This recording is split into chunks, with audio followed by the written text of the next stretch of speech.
1 વાટકી બાજરાનો લોટ, 1 વાટકી ઘી, અડધી વાટકી ગોળ। સર્વપ્રથમ આપણે ઘીને ગરમ કરવા માટે એક તવીમાં મૂકી દેશું।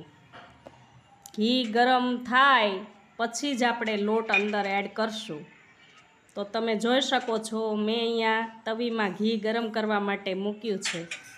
તો મિત્રો, શિયાળામાં બનતી આ બાજરાના લોટની સુખડી સ્વાસ્થ્ય માટે તો તમે જરૂરથી આ સુખડી બનાવી ટ્રાય કરી અને ચાખજો અને ખાજો, ખબર પડશે તમને કે કેટલી આ સ્વાસ્થ્ય માટે ઉપયોગી છે। તો જો આપણે સુખડી બનાવવાનું શરૂ કરી દીધું છે, અત્યારે લોટ શેકાય છે। મિત્રો, તમે જુઓ છો સારી રીતે આપણે હલાવવાનું ચાલુ રાખશું, નકર લોટ છે તે તળિયે બેસી જાય તવીને અને દાજી જશે। આપણે ગેસની ફ્લેમ ધીમી રાખવાની છે। ધીમી ફ્લેમની અંદર જ આપણે એક ધારો હલાવવાનું છે, જ્યાં સુધી બરાબર ન શેકાઈ જાય ત્યાં સુધી। તો તમે જોઈ શકો છો આ રીતે હલાવવાનું ચાલુ રાખવાનું છે।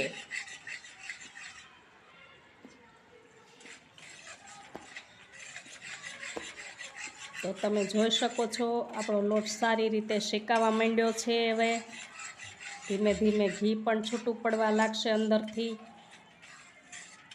અને કલર પણ ચેન્જ થવા માંડ્યો છે।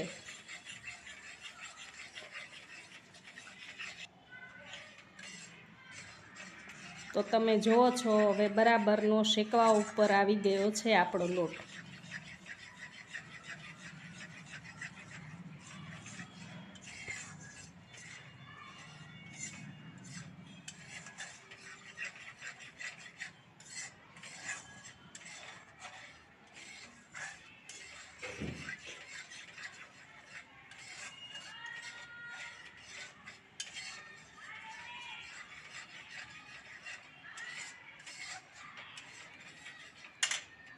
હવે અહીંયા હું લોટ શેકાઈ ગયેલો છે, ગેસ બંધ કરી અને ગોળ મેં તેમાં એડ કરેલો છે।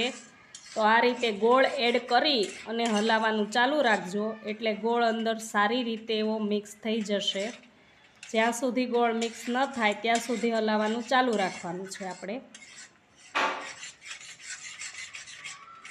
તો તમે જોઈ શકો છો આપણો ગોળ છે તે અંદર લોટમાં સારી રીતે એવો મિક્સ થઈ ગયો છે।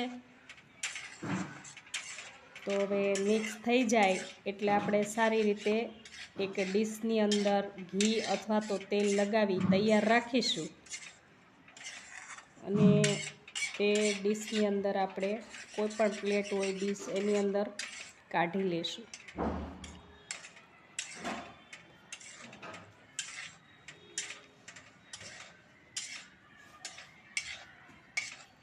તો તમે જોઈ શકો છો મેં ડીશ તૈયાર કરેલી છે, ઘી લગાવેલી, તેની અંદર મેં કાઢી લીધું છે બધુંય। અને મિત્રો, તમારે આમાં ડ્રાયફ્રૂટ એડ કરવા હોય તો કરી શકો છો, તમને પસંદ હોય તો, નહીં તો આમ જ પણ ખાઈ શકાય છે। શિયાળાની અંદર બનતી આ વાનગી ખૂબ જ લાભદાયી હોય છે।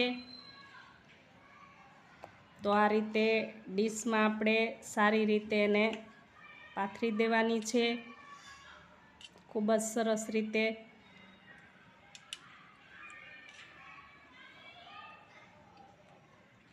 હવે આપણે તેમાં ઝીણા ઝીણા કટ કરી મૂકશું। આપણે જે ઘઉંની લોટની સુખડીની અંદર કટ કરીએ તેવા જ થશે, થોડુંક અલગ લાગશે પણ થશે એવા જ કટ। તો તમે જોઈ શકો છો કે સુખડી રેડી છે અને આપણે કટ કરી લીધેલા છે।